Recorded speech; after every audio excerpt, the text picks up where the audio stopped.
Have you ever been there for everyone, but when you needed someone, nobody showed up? Have you ever helped people so much that it started costing you your peace, your health, your self-respect? Have you ever felt like you were being nice, and somehow that turned you into a doormat? Here's the raw truth most people don't talk about. Being kind doesn't always make life better.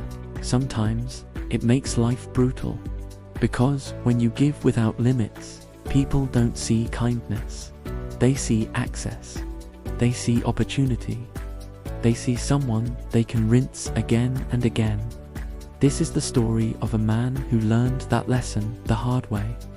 If you've ever felt drained, used, or invisible despite doing the right thing, this story is for you.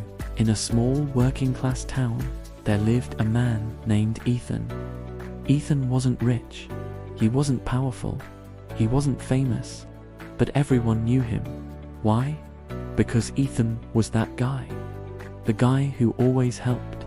The guy who always said yes. The guy who dropped everything when someone called. Car broken down at midnight. Ethan's there. Need money till payday. Ethan's got you. Need someone to listen to your problems for hours. Ethan won't check the time. People said, man, Ethan's solid. Proper good bloke. And Ethan believed that meant something. He believed being useful made him valuable. He believed being kind would protect him. He believed if he kept giving, life would give back. But life doesn't work like that. Inside, Ethan was knackered, mentally fried, physically worn down. Every night he sat alone, scrolling his phone, wondering why he felt so empty even though he was surrounded by people. One Friday evening, after a long week at work, Ethan finally planned something for himself. Just a quiet night. Food, Netflix, early sleep.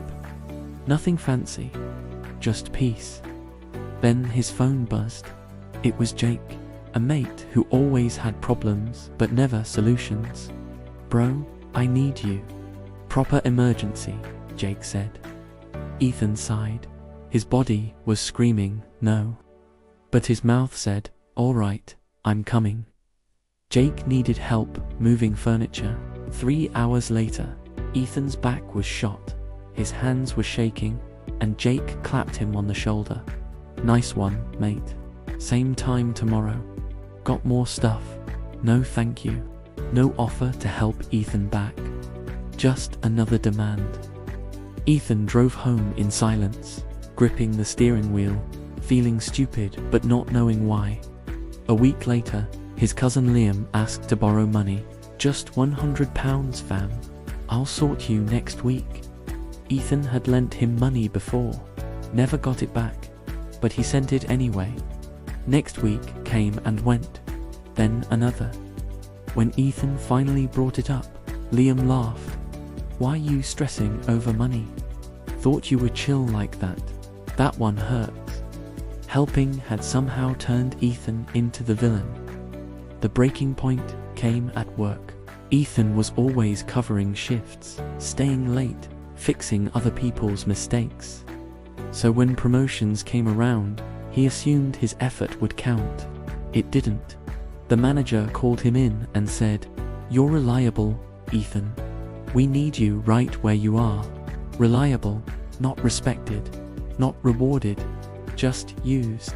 That night, Ethan sat alone in his car, hands on his face, and finally admitted the truth.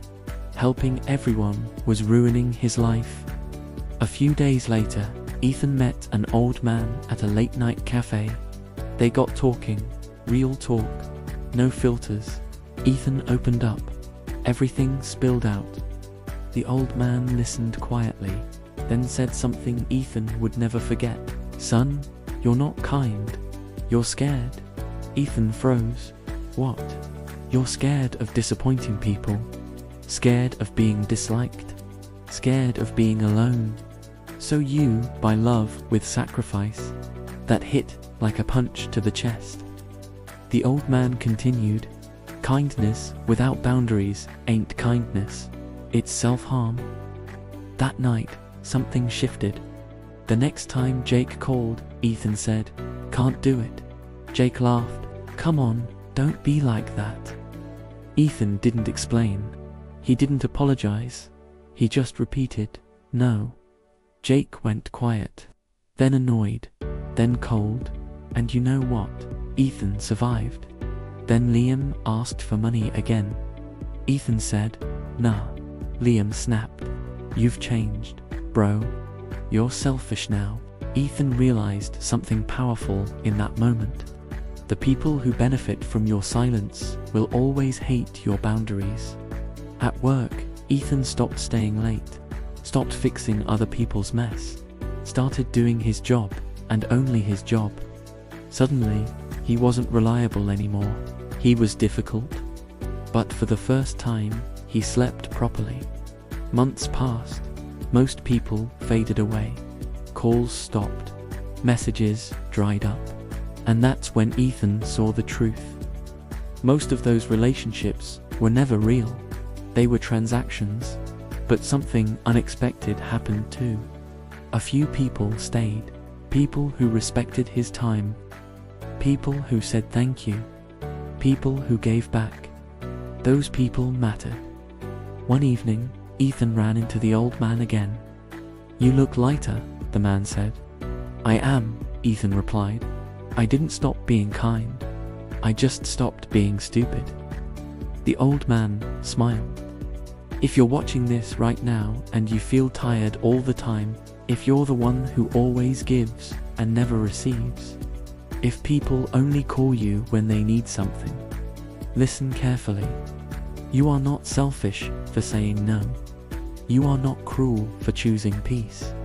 You are not wrong for protecting your energy. Kindness is powerful, but only when it's respected. Stop setting yourself on fire to keep others warm. The right people will never ask you to destroy yourself for them. Remember this: real kindness has boundaries, real goodness has standards, and real strength knows when to walk away. If this story hit home, subscribe to Tales by Shazma, because every story is a lesson, and every lesson is survival. Stay kind, but stay smart.